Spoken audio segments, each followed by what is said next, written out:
All right, hello and welcome everyone. Look at us in that virtual space yet again.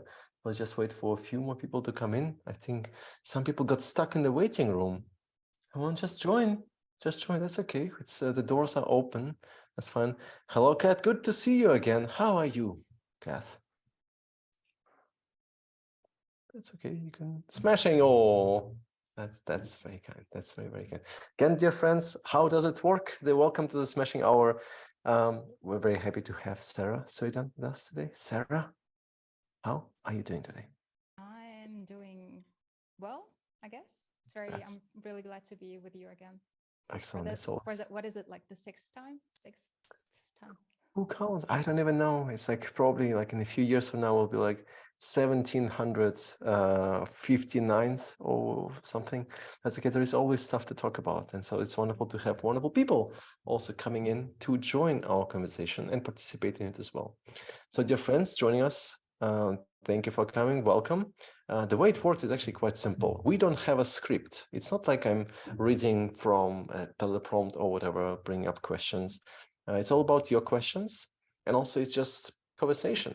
So we will see how the conversation evolves over time, and because there is always something to speak about with Sara, right, I, Sara? I I mean, I feel like I should start with a disclaimer first, or no, just a heads up. Over the last few years, every time I had a meeting with a client during this time, like this month and the next, I would always start with saying that if you hear the sound of a woman screaming in the background, it's not the sound of a woman screaming in the background, it's the sound of my neighbor's peacocks because it's mating season. There you go. I don't know if you can hear it. uh, So, I think we can maybe a little bit, but that's okay. That's perfectly fine. That's perfectly fine. So, dear friends, please feel free to drop questions in the chat as the conversation goes. Again, it's more about your questions, not mine.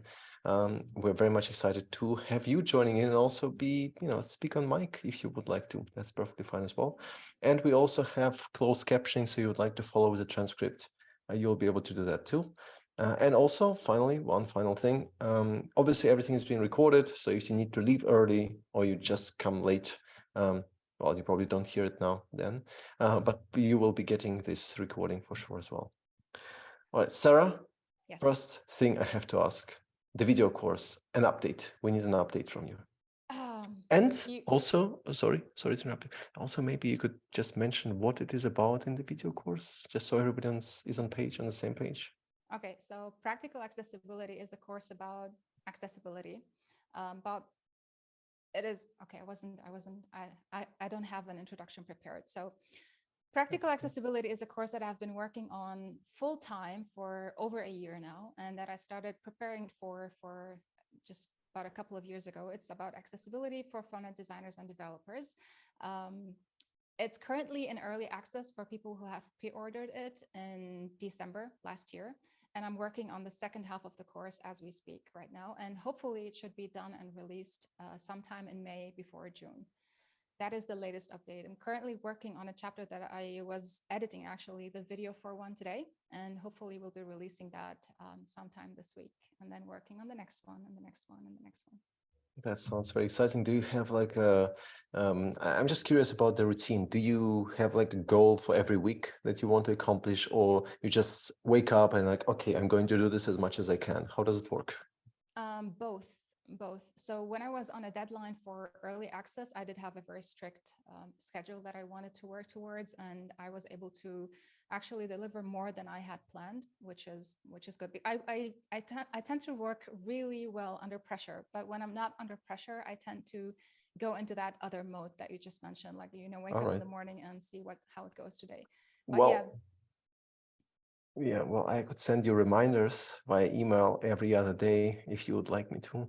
you're very fond of emails, aren't you? No, I'm not a big fan of emails, to be honest. You're a fan Okay. of.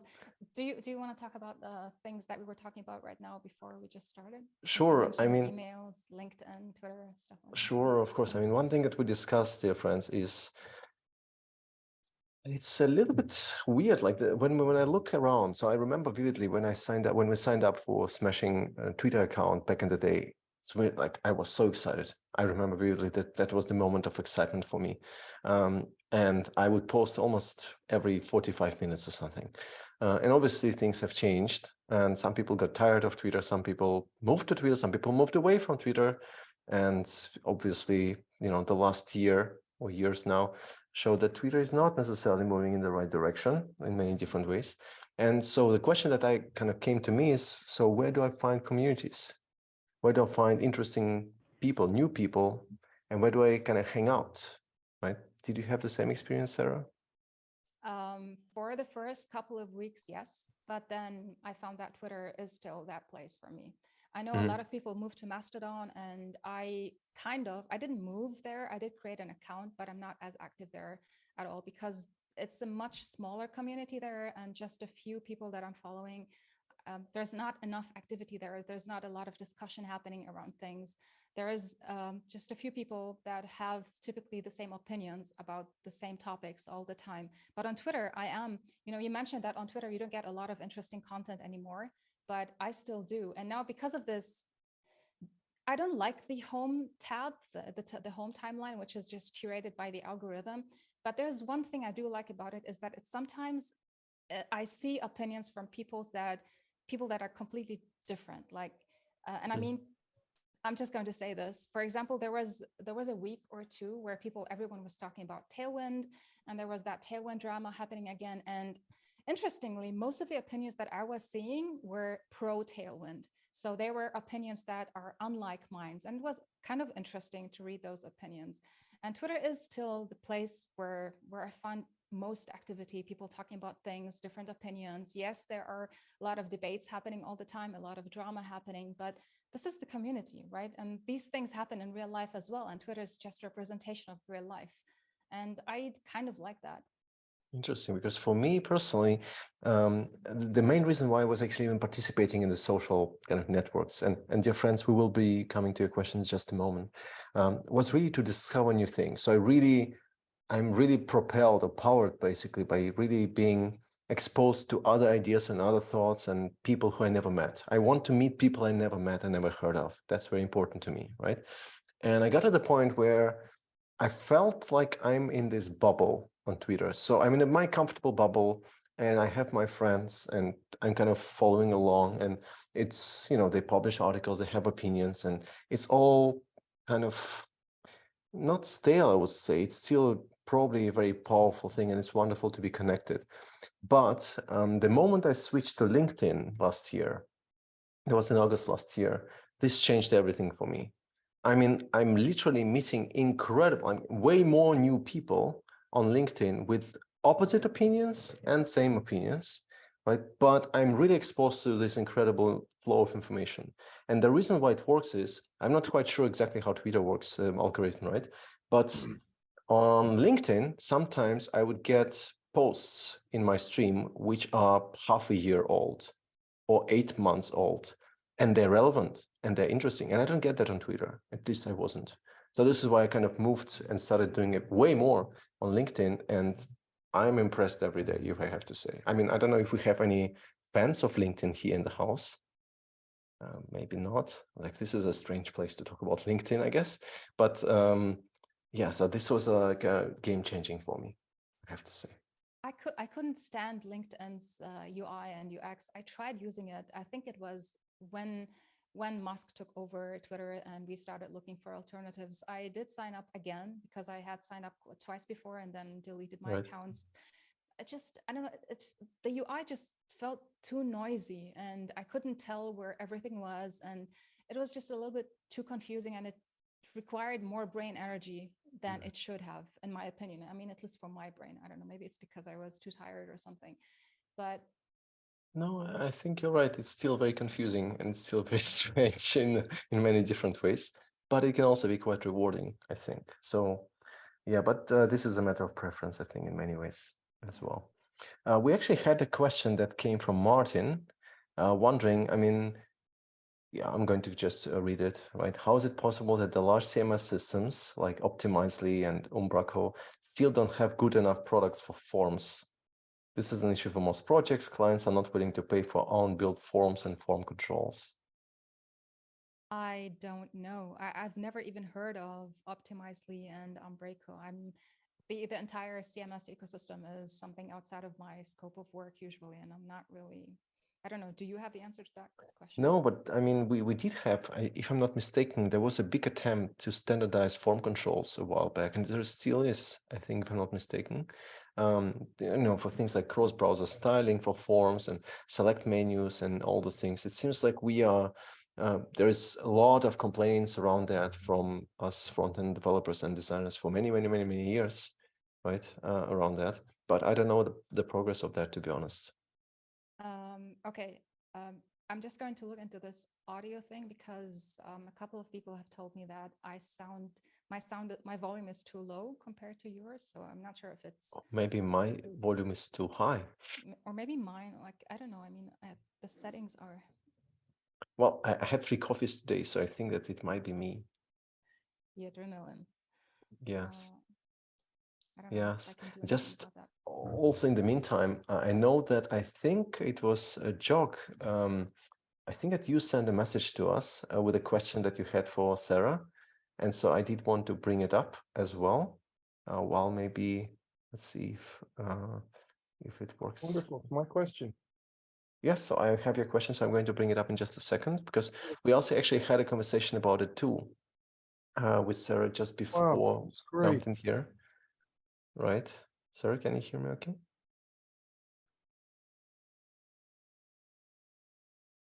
This is Sara Soueidan. Yeah, I think Sarah is muted. And here I am. I can hear you. Okay, I think you should be able to hear me better now. Yeah, that's all good. All right. Okay. Well, Good. well, Sarah, so we had this conversation about AI, and I know your Yes. take on AI, but I have to ask. Yes.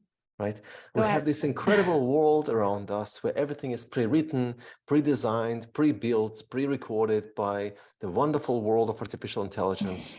It's all around us. Everybody is speaking about it, and you can't really escape it. The question that Chuck had was, I understand. Hold on, let me see. Was that this one? Yes. I understand that ChatGPT will be able to accurately create non-decorative image alternative text. Please tell us, what is your understanding of this revolutionary news? And just Revolutionary news. Yes, please proceed. Okay, I feel like I could talk endlessly about this, and I'm not sure how popular my opinion is going to be. But great. Thank you. AI in general, artificial intelligence. I was just telling Vitaly before we got online that I don't think that artificial intelligence is really intelligent enough to be doing things for us or on behalf of us. So that was one. Two, regarding image alt text, I don't believe that any AI can do that just yet, and I'm not really sure if it will be able to do that even in the future, because writing alt text for images is not just describing what's in the image. The alternative text of the image should describe the purpose of the image within the context that the image is used on. And if it's decorative, then you don't need an alt text. And even sometimes, even if it's decorated, it might benefit from alt text, because even people who, how do I say that? Blind people also want to be able to see the image if it serves a specific purpose or describes a specific emotion or something like that. Which also brings me to even purposeful images. If an image does have a purpose, does have a meaningful role to play in the context of the article or something that it's currently in, if there's emotion, I'm not really sure that AI is going to be able to convey that. And you may be able, or AI may be able to describe the objects within an image. And I'm pretty sure that Adrian Roselli has an article. Adrian is with us right now. He has an article about AI and alt text for images and generation and stuff like that. I recommend checking his article out. But when it comes to writing alt text for images, there is a human factor that AI just cannot substitute for at this point. This is the long answer, the short answer, long answer short. Yep. Yeah, that makes sense. I mean, there are some interesting innovations in that space, though. I mean, not about alternative text, but for example, there is this tool which I heard of for the very first time, I think 5 years ago. I'm going to bring this up here in the chat, which is called Be My Eyes. I think that many of you have heard of it. This is a very interesting tool on its own, because from what I remember, 5 or 6 years ago, the way it works is this. Imagine if you're blind and you want to look up what is in your fridge. Let's say, how do you do that? Well, the idea behind Be My Eyes is to really rent or borrow somebody's eyes to explain to you what is inside. So basically you have a button and you can turn on a video camera and you can actually show the fridge or what is inside the fridge. And then it connects you with somebody who can see and who's available at a given time. And then they describe it for you. It could also be transcribed. There are many options available there as well, right? And so the interesting thing about it is that Be My Eyes now released this OpenAI's GPT-4 version, which basically does the same, but without human interaction. So you literally, turn on a video camera and you put it in front of you, and then it translates it into text that is then read out by that application, which I think is actually very interesting. Application of ChatGPT or GPT-4, I guess, at this point. And I would love to see more of that, right? So that sounds interesting to me, but I'm not sure if just doing things like, again, alternative text or, I don't know, even generating transcript, frankly. We still struggle a lot when we have to edit transcripts for podcasts and video as well. Yeah. I'm not quite sure if this is reliable enough. Maybe I'm wrong, and I'm please feel free to correct me, everyone, if you feel like, okay, this is getting really, really good, but I feel like we're not there yet. Do you know if rev.com uses AI to generate transcripts? I know that there are people working behind it, but I think that I would assume that the people working there would be editing the transcripts generated by AI or something, because when I generated the transcripts, the captions for the videos for the course, I used rev.com. Some videos, the captions for some of the videos were really, really good. Like I only literally had to edit like 2 or 3 words. But then there are other captions that were really bad. I mean, some of them you could tell that there was a human working on those captions, or at least editing them. But then other captions were really bad. I spent a lot of time editing them. So I'm interested if it's AI that's doing it, and if it is AI doing it, then it's probably not there yet, or maybe it's because of the speaker's accent, how you're pronouncing the word. All of that comes into play, I think. Could be. I mean, we had also different experiences with rev.com, and sometimes, I mean, you really have to read this entire thing and edit, and sometimes very often you would get, missing commas and punctuation is all off, and it also depends, of course, on the pronunciation. You're absolutely right in this regard as well, right? Yeah. Oh, I think that's, Sarah, how does it work? You speak and you type at the same time. No, that's very surprising to me. Well, that's only because you were asking questions that you already asked before we started recording. So I knew what you were asking, and that's when I was typing the answer. Oh, that's excellent. Yeah. I think that Jock also has another question. Okay. Assume that the website visitors are cognitively impaired and not visually impaired. And so if there is an alt text, it must be short because the audience has a short attention span. Given this, is there any reason in the world to make the alt text especially lengthy? Alt text should be as long as it needs to be. It shouldn't be longer than it needs to be, and it shouldn't be shorter than it needs to be, because if it's shorter, then you may be leaving out an important piece of information that the image is conveying. And if it's too long, then you're just being talkative. It needs to be as long as it needs to be. If you have an image of text, then the alt text should contain that text. And if it's an image of a long piece of text, I'm not sure why there would be something like that. I guess an example of that is all the ChatGPT images that we have been seeing on Twitter recently, conversations where people were taking screenshots of the question and the answer by ChatGPT. I hate these, by the way, I never read them. In that case, the alt text needs to be as long as the text in the image. So yeah, the general rule of thumb is that alt text should be as long as it needs to be. Not longer, not shorter. Right. I mean, also just looking at the I would say the quality of what I've seen coming from ChatGPT. We would talk about this briefly about the copy and copywriting and how you could potentially use it to generate some text, right, and detect text and images and describe an image and so on. Do you use it in any way, or have you used it? Does it in any way fit in your workflow, in your process, development or design? ChatGPT? I mean, anything AI, not necessarily AI? ChatGPT. No, not yet, at least. I don't know. I'm not the biggest fan of AI, to be honest. And none of the things that have been going on Twitter over AI and all the news and all that. None of them excites me at all. I mean, I read things, I read titles, I get an overview of what's happening so that I'm always in the loop, but it's not useful for me, for my work at this point yet. Right now I'm working on a course and it doesn't come in handy at all, except I did ask it a question a few weeks ago because because English is not my first language. And sometimes creating sentences in English is not, I'm not as eloquent when it comes to expressing certain ideas as someone who speaks English natively is. So I asked it a question because I wanted a good way to express what I wanted to say. And I did like the answer. I used a couple of sentences from ChatGPT's answer, but of course I edited them to fit into the context. Yeah, but other than that, I don't use it and I have no interest in it. And I hate the fact that I have to sign in to the app to be able to ask questions. It's just extra friction and I'm too lazy and I'm running on very low energy at this point and rather save it for things that matter, which currently is just finishing the course. Yeah, sure.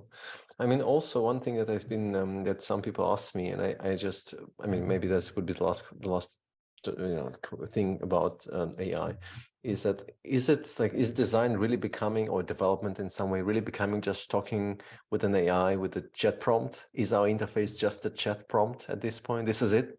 This is what we ultimately will be doing, like produce a beautiful website with in that style, responsive, adaptive, accessible, right? And basically, because it just, this kind of AI will just basically look at what is done out there, I'm really skeptical about the results I'm going to get, because I don't think that many websites out there are accessible or, have proper information architecture or anything like that. Because again, as you mentioned, I think also before we started, it's just not intelligent. It's maybe smart in terms of what it knows and how much data it has, but it's not intelligent. And again, this is maybe a very unpopular decision on take on this, but I'm very happy to be proved otherwise. I really like how some people say that they like using ChatGPT as a rubber duck, which I don't personally do, but they say, if you have a quick question and if it is able to give you an answer faster or better than Google does, I don't know if it would or if it could. I told you I tried it before when it first came out and people were talking about all the stuff that it could do. It usually doesn't take me long to take an impression about a tool. So what I did is I went into ChatGPT and I asked it a question. It was an accessibility question, and the answer it gave me, it was not correct and it wasn't accurate. And it's the answer that I would find in the most common articles written about accessibility, the most common mistakes that you would find in those articles. I found that in ChatGPT, and I was like, okay, it's definitely not ready to be doing any kind of reliable work for me just yet. And to be honest, I love doing what I do. I mean, I don't want AI to be doing this stuff for me. I love being challenged. I love learning. I love not knowing something and then having to experiment and then to learn. And you have no idea how much I've been enjoying, since Adrian is here, I want to say this. I have never enjoyed being wrong or corrected as much. Yeah, Adrian, because Adrian and Scott have been reviewing the content for the course, and they are so good at finding even like the smallest things, that there is no margin for error there. And even when something is not technically wrong, it's like, it's not entirely accurate.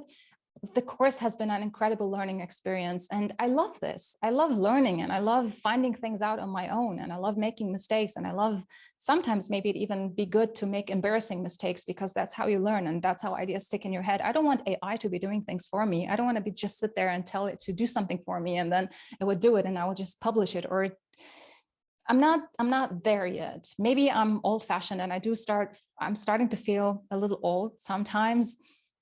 I don't know, but yeah, I'm not as excited about AI. Yeah, I did see a thread somewhere about somebody just saying to the AI, well, to ChatGPT, well, I have $100. Please make sure that I invest it properly so I get 15,000 out of it in a month. And please write me a detailed plan of what I need to do in the next 30 days to make it happen. and that person was on day 5 and already earned 350. So maybe there is some intelligence in there, but okay, we'll see how this goes. There's a very good question that came up from Kath in the chat about video. And there was an online conference recently called XCon. They mentioned about how inaccessible videos on websites are. Please, can you explain why this is and how I can make videos more accessible? There are multiple reasons why a video may be inaccessible. One of them is if you're not providing captions, for example, or transcripts, because if someone is deaf or hard of hearing, they may not be able to hear you. So they would need an alternative presentation of the content. I hope I'm saying this right. So if you can't hear something, you want to be able to read what the presenter is saying. And if you can't hear, and if you can, and you can't see, you may be using a Braille display. In that case, a transcript might be beneficial. So these are just a couple of reasons. So one way to make a video more accessible is to add captions. Another one is to add transcripts. Another one is to add sign language, which I'm very interested in doing for the course, but probably like I have zero idea how to do that just yet, to be honest. Actually, I have been collecting some links on this particular topic recently. I have them here. There are articles, there are contents. There's also I'm going to share a couple of links here. Actually, one of them is from the w3.org website. That's all about how to make media accessible. And there's another one from Merrill that I'm going to share. There's a lot of content online that you can find about making videos accessible. And I also recommend checking out Tetralogical.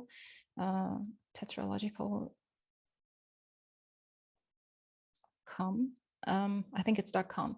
They also have a lot of content around this topic. So, and when you actually embed videos on the site, so can we trust YouTube's player or Vimeo's players, or are there any kind of libraries that you would recommend instead? Because I think there was PayPal team created this incredible video player a couple of years ago, which they claim to be fully accessible and they tested, but I'm not sure. Maybe Adrian also knows a bit more about that. I haven't seen that yet. I'm not sure. Do you? No. Adrian say no. Okay, so just checking in here as well. So that could be quite interesting to explore as well. One other thing we spoke about, Sarah, of course, is maybe moving far away from the topic of AI. Finally. Good. Anything you've learned recently that you said, wow, this is interesting? Oh, here we go. Yes. Okay, tell us more. I mean, this may be relevant to some people or maybe completely irrelevant, but one of the things that I was super excited about, because I'm recording, editing the videos myself, I started learning how to do things in ScreenFlow more efficiently. And one of the things that happens when you're recording a video, when you have a camera and you have a separate microphone and you're recording stuff, and then the recording goes into ScreenFlow, there is usually a delay between the audio and the video. So they're not really in sync. One way that most people handle this is they do this technique where you do the clap and then you find where the spike in the audio is, and then you basically separate the audio from the video, and then you try to sync them together by moving the frames. And it's just a lot of work. And considering how many videos and how many frames there are in each video, it can get out of hand. So I did some Googling and I found this tip on YouTube. Should I demonstrate this in ScreenFlow? Oh, sure, I think so. Yeah. Okay, let me see. You seem to be so excited about this, so you better demonstrate it for sure. I mean, if it's useful, I think it might be just easier to demonstrate it because it's easier than just talking about this, right? Sure. Let me just find a frame or a short video. Okay, and then I'm gonna have to share my screen. I haven't done this in a while.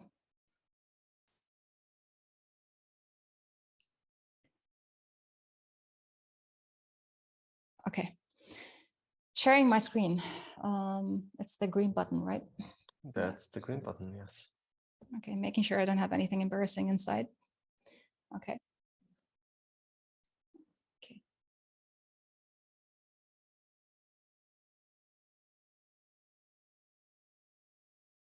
Can you see it? Yep.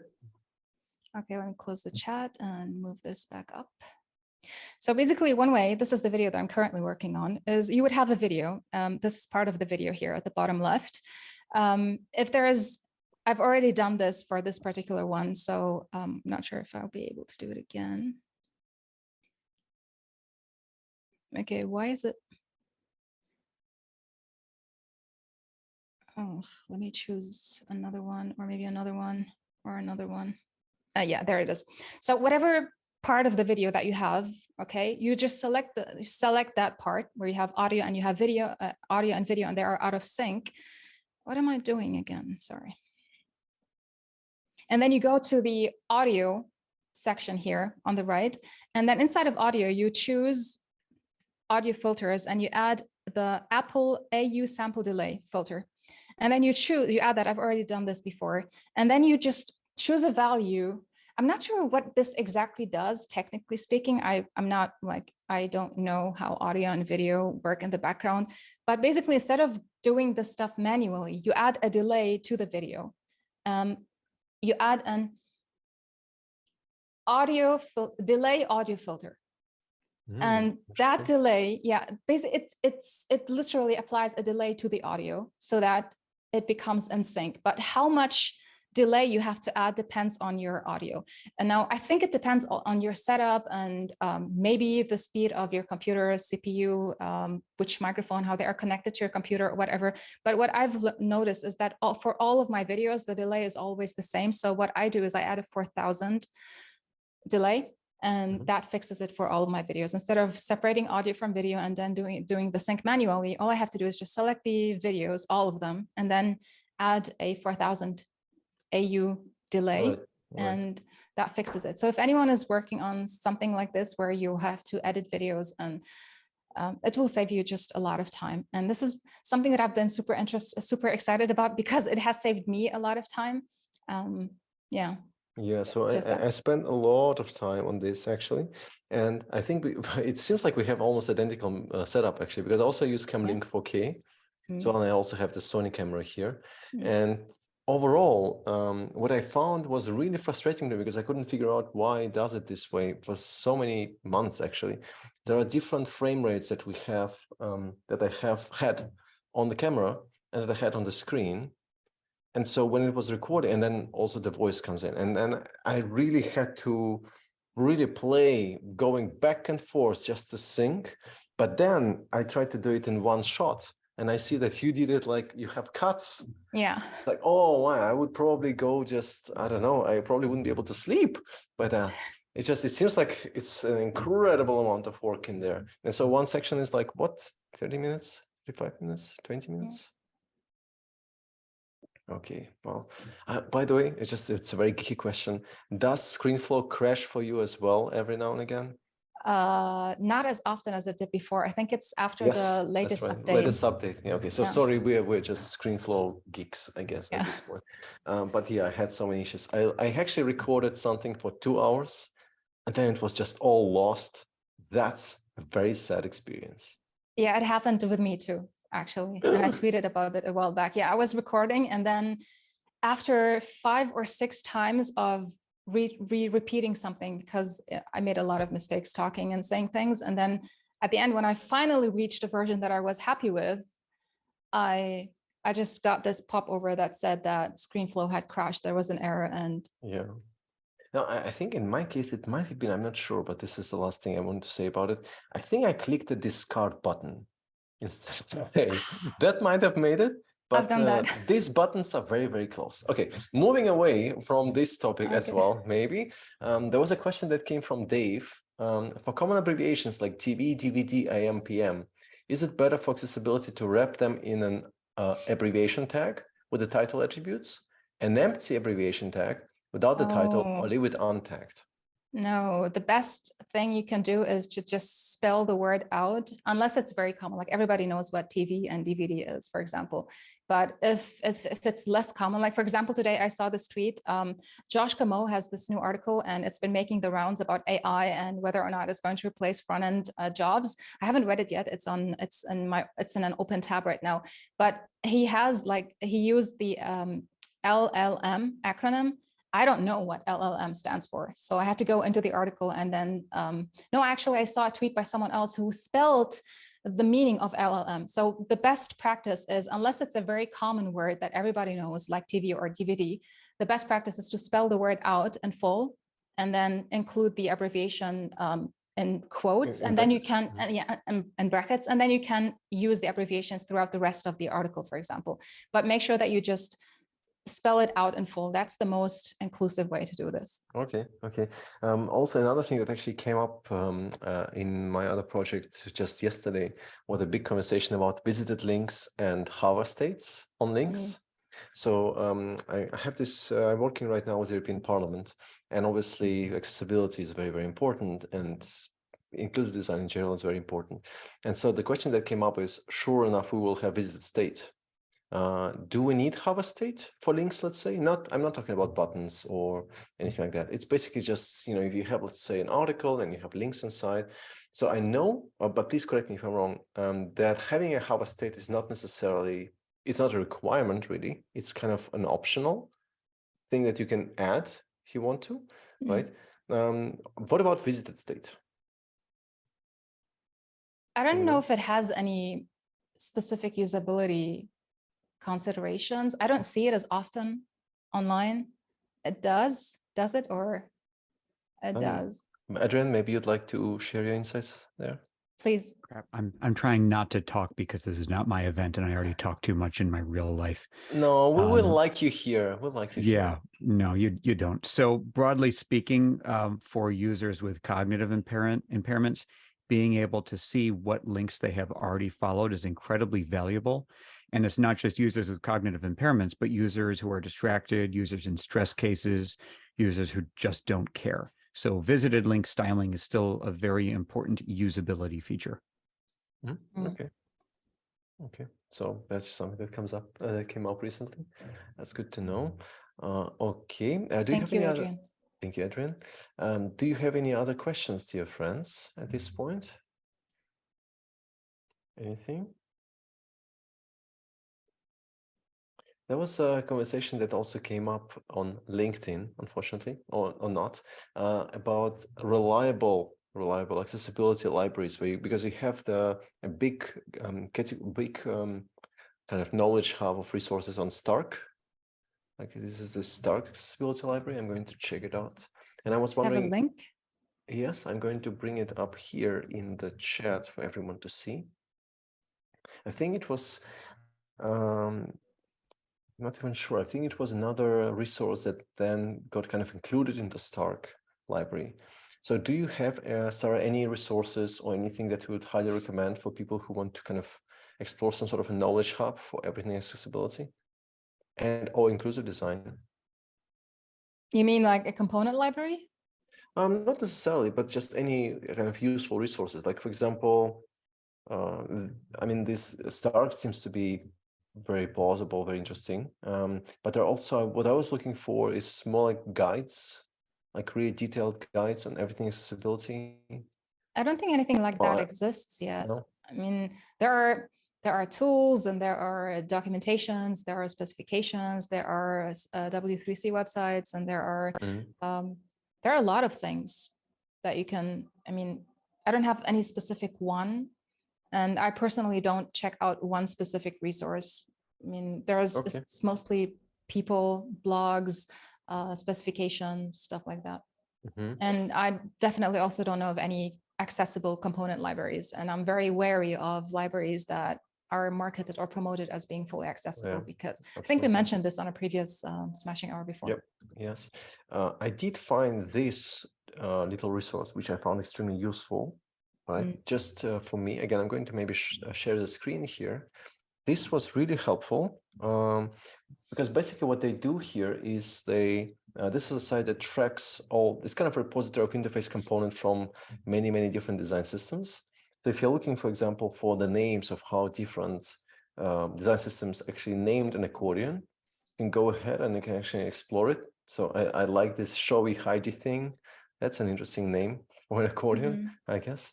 But they also have all these links to documentation, like also in terms of accessibility and all. But the reason why yeah, please. No, sorry, actually, the chapter that I'm currently working on is the one about creating accordions. And reading the introduction here, the definition of the accordion, I'm smiling because there was a discussion with Adrian about this, like what an accordion actually is. And I call this the Scadrian effect, the Scott plus Adrian effect right now, because I'm also right now like super picky. I'm like, well, not exactly. It's not really a vertical stack of interactive headings because headings are not interactive, and it doesn't necessarily need to be vertical. So yeah, okay. The reason why I just want to show it is because, again, if somebody is looking for, let's say, I don't know, examples of usage guidelines or anything, just to be inspired potentially, that could be interesting to see. Just as everybody else is doing, it doesn't mean that obviously everybody is doing it right? So that's something we always need to be a bit skeptical around what we see on the internet. A bit of criticism there is actually probably in order, right? Okay. Okay. At this point, this would be this one.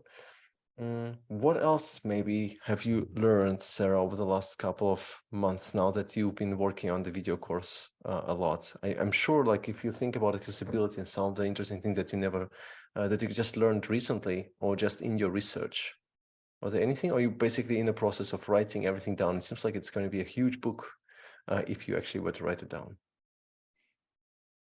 wait, write what down exactly? Because everything is already written down. And like, I currently have 35 chapters, and I have a list, like I have it right now in front of me right now. I think I have at least 1, 2, 3, 4, maybe 8 additional chapters that I want to add in the future. There's a lot of ground to cover, and I am learning a lot. And I would say that my accessibility knowledge at the beginning of the course, that was like a couple of years ago, or even last year, was like at this level, and now it's up there. And I'm pretty sure that I'm still like, we have a lot more to go and a lot more to learn. So yes, I have learned a lot. So you would need to be very specific with your question if you want to. Yes. Yeah. Basically, maybe there are some things that really surprised you in your research as you were preparing for all of this, and you're kind of recording these videos. You mean the process of making the course, yes. not exactly the accessibility not content? Necessarily, yes. There's a lot of stuff. I had to learn some stuff when there's the front-end development, because the course website is built from scratch. So I did that, and I'm already familiar with that stuff. But then there is, ask me something specific. Okay. There's just too much. That's okay. Maybe let me go back then to a slightly different topic altogether, because I think like one thing that I wanted to ask you, if you have it in the course, because this is something that I'm struggling with because I don't really know how to do it right, is accessibility testing. And I'm talking about different things there, not only testing in terms of like some sort of a QA, right, that would be happening on the level of component in your interface, right? Is it even keyboard accessible? There are many tools that allow you to do that, like Access being one of them and a few others, right? But specifically when you kind of bring people in, right? I was literally, because for the project, I was trying to find anything, be it, scripts of how to even consider different, how to kind of run the interview for accessibility testing. There's plenty of stuff about user research, UX research, usability studies, and like all kind of frameworks around it and all kind of templates to use, but nothing around accessibility testing, like bringing people in or even doing it remotely, like all the things. Because again, I guess at this point you need to learn how screen reader works, right? And usually the way it would work for me is I would give people a task and I would monitor how they're actually performing the task. But everything from sort of sharing the screen and everything is like really, I just have no idea. Do you maybe have any ideas, or anybody else here in the room, by the way, about how to actually do accessibility testing better? You mean I think in person. Usability testing, that's usability testing. Actually, accessibility testing. I mean, but also usability, because what I mean by that is I want to bring in people with any sort of disabilities regularly, like every 4 to 6 months. And I want other people to be exposed to them using the interface as it's built. And at the same time also learn, of course, about things that work, things that don't work. It's kind of manual. It's not just usability. I mean, it's also usability testing, of course, but really accessibility testing. I couldn't find anything on the web on that, like at all. Accessibility is part of usability, Right. so to speak. Usability encompasses sort of Right. inclusive design and accessible design. I don't have anything on that in the course, to be honest, and I've never done that before. So okay, even things like recruiting people, I have real difficulty kind of finding people who would be able to participate in those kind of testing. Again, I know that there are companies who offer this as a service. I think that Tetralogical does. Adrian, do you know if they do offer, yeah, they do offer testing. So they can do that for you. And I'm pretty sure that there are also a couple of other companies that also do that. I don't have any names at hand right now, okay, but there are companies that specifically do that. You can hire them, bring them in, they can help you with testing, and they can even help train the developers or designers on the team as well. Okay, that's something for me to look up then. Jock has a question Fable does about that. Jock has a question about the handoff. Okay, so please provide some excellent articles regarding the handoff from scratch. Website designer has some accessibility design experience to developer has minimal accessibility experience.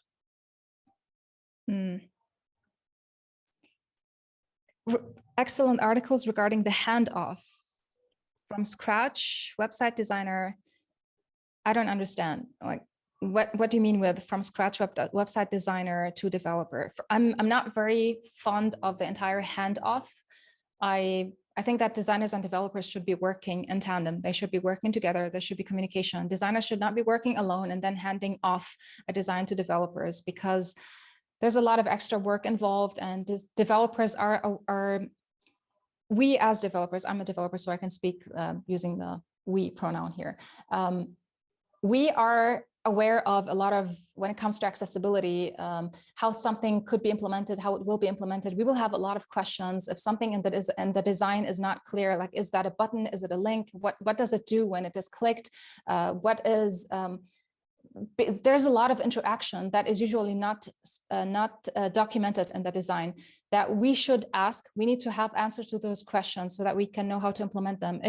Whenever I used to get a design, or that was a few years ago, I don't do that anymore. Usually now when I work with teams, I work with designers directly, and I try to get involved in the design phase as early as possible, because if you don't, then there's a lot of going back and forth. Like, what is this element? What does it do? And there's accessibility starts from the design and even before the design phase, all the way to development, and they should be working together. There should be continuous communication between them. So I'm not really a fan of the whole handoff process.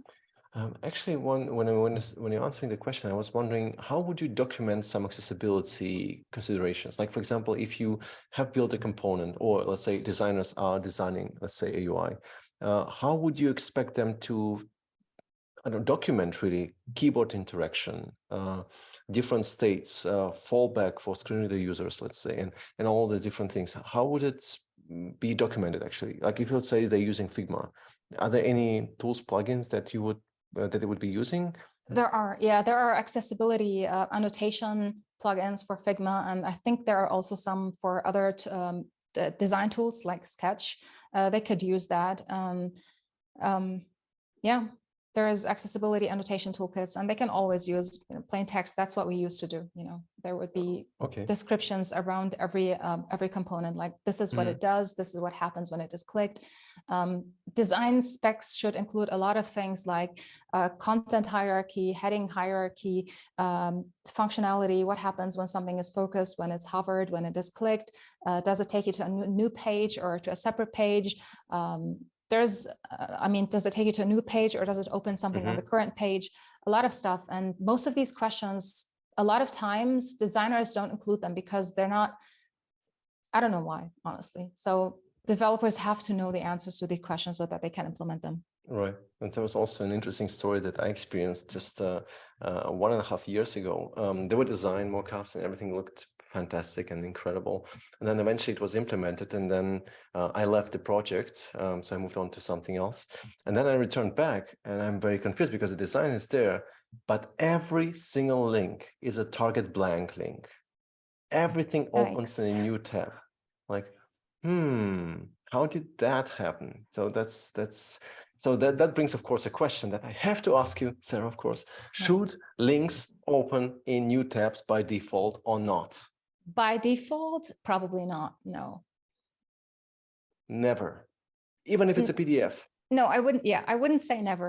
Definitely, it depends. That seems to be the answer to almost everything when it comes to web development and usability. It depends. Most of the times not. And if it does open a new tab, you should probably provide some sort of indication that it will open in a new tab and give the user a choice, which is what happens when you don't open it in a new tab by default. So if you do open it in a new tab by default, you're not giving the user choice. But if it doesn't, then they have the choice to open it in a new tab if they want to. There's also a lot of, there has been a lot of articles around this topic. So don't open them in new tabs by default unless there is a very valid reason to do so. But then I look at Google and it says open new tabs by default in Google in like for PDFs and docs by default. But please don't. And if you ask ChatGPT, I think that is probably going to repeat the same answer. Please don't. I wrote an article about this in 2007, I think, and my mind or my opinion on this did not change at all. Also, just because Google does something a certain way does not mean that. That's absolutely right. I think that many people here in the room will be agreeing with you as well. All right. Anybody else has any question? Because I do have one more. I was curious just to bring some clarity, but please into color contrast. But please, everyone, if you have a question, please write it in the chat as well.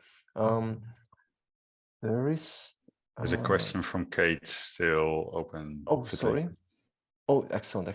Kate is wondering, I'm a consultant at an agency, designer, and we often have to convince clients, developers, and fellow designers why it's important to meet baseline, if not industry-based accessibility standards.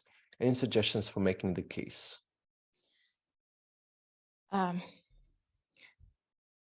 You could just link them to, I don't know, let me see if I have the link to that W3 document.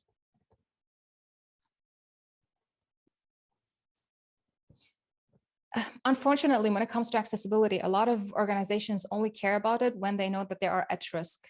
Like I know that a lot of consultants have been doing things like they tell them that they are going to be facing legal legal issues. I'm not very good with the legal vocabulary, by the way. That, you know, they may be sued if the website is not accessible, and they can give Domino's Pizza as an example that they had to pay, was it like $1 million, or I'm not really sure how it was. So you can scare them. I hate that. You can scare them into caring about accessibility, but I'm very, very, very, very privileged when it comes to my clients, because usually I don't have to do any kind of convincing. Because, you know, when they come to me, they already know that accessibility is important, and they want to make sure that they build something with accessibility in mind. When I'm working with a company that does not know about accessibility, or I'm not going to say, I don't have to do any kind of convincing. What I try to do and what I try to advocate for is, if you're a designer or a developer, try to integrate accessibility in your work, even if without asking for permission. So if I'm building something right now, if I'm building a component, I don't need to ask for permission to make it accessible. I'm going to be building it with accessibility in mind, whether the client wants it or asks for it or not. Now, if you have to absolutely make a case, there is, I don't know, Adrian, do you have a link to that? There is a W3C website about legal requirements for accessibility, W3. I know it's on W3.org, but I don't have the exact page right now. You mean the one that lists all of the international laws? Yeah. You may want to look at Lainey Feingold's site, which I think is a bit more current. I think she just did an update a few weeks ago. Yeah, I'll dig it up. Yeah, thank you. Okay. Also, Sarah, I'm just curious, just maybe it's a bit of a follow-up to this.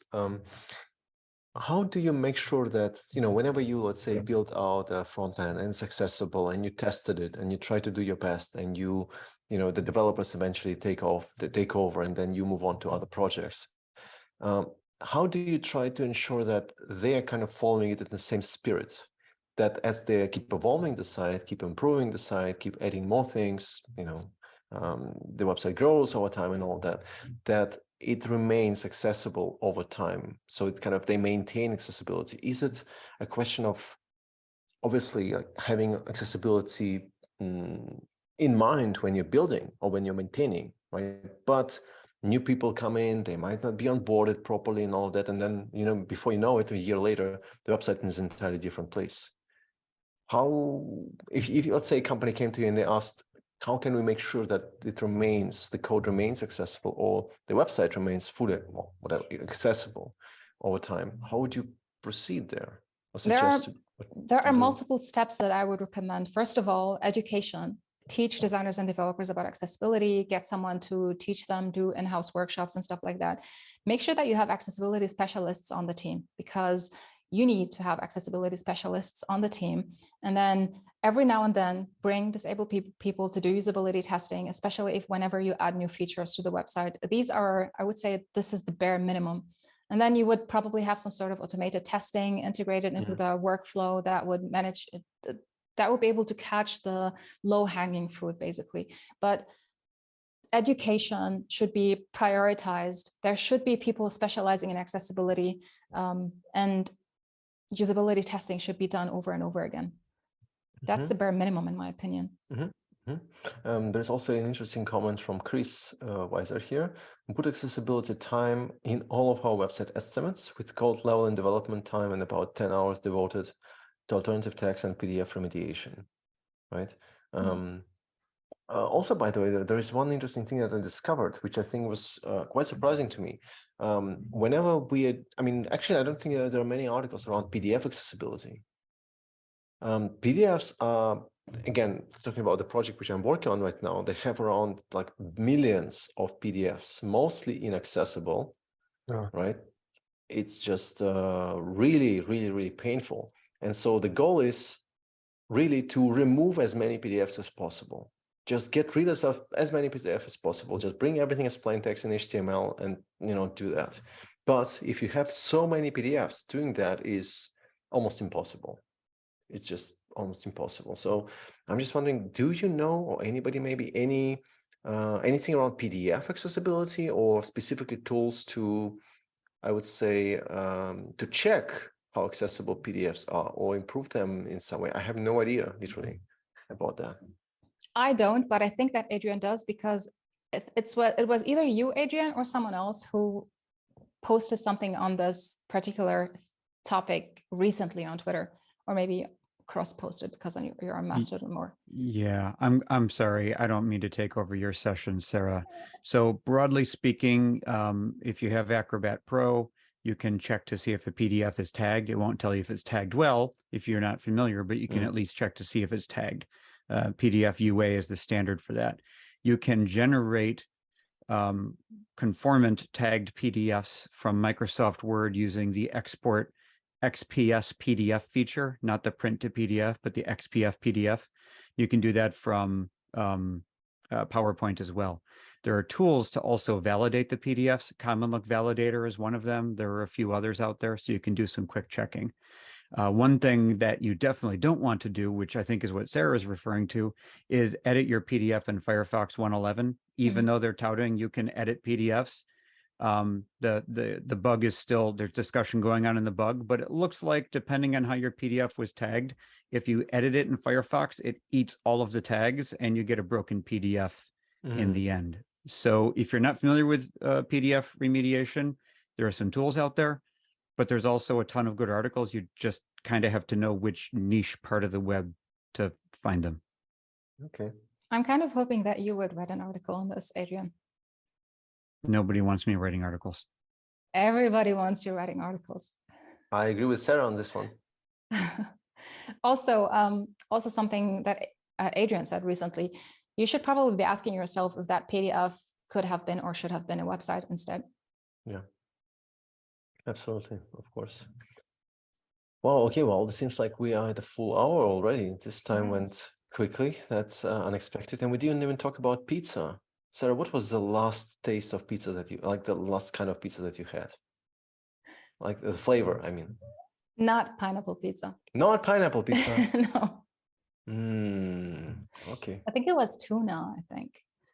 Okay. Yeah. That's just for you Yeah. wondering, we used to have a big, like I don't know how to call it, plot for the pizza show that we recorded in a hotel lobby. Where was it? In Toronto?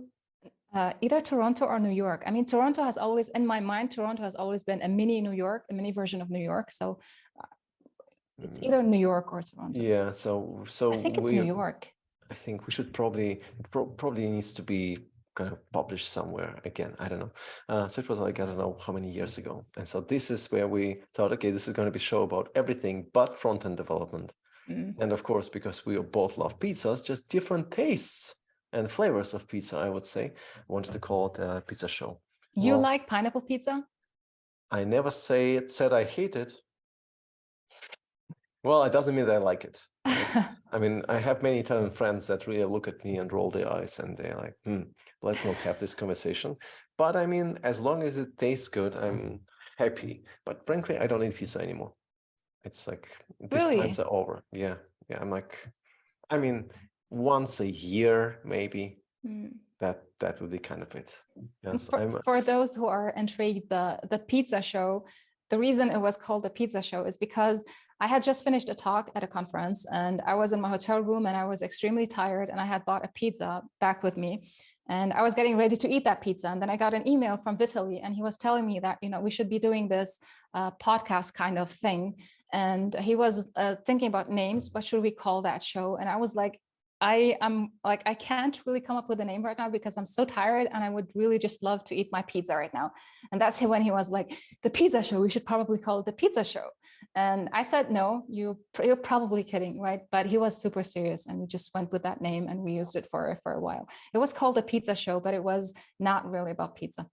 Well, maybe it should be. Maybe this is a time for us to reinvent the show altogether. But this is probably not going to be a conversation that we're going to have today. Maybe an email when you're about to eat your next pizza. We'll see about that. All right. Well, thank you everyone for joining in, for all your wonderful insights and all. And thank you so much, Sarah, for joining as well. I'm very much excited. Thank you for having me again.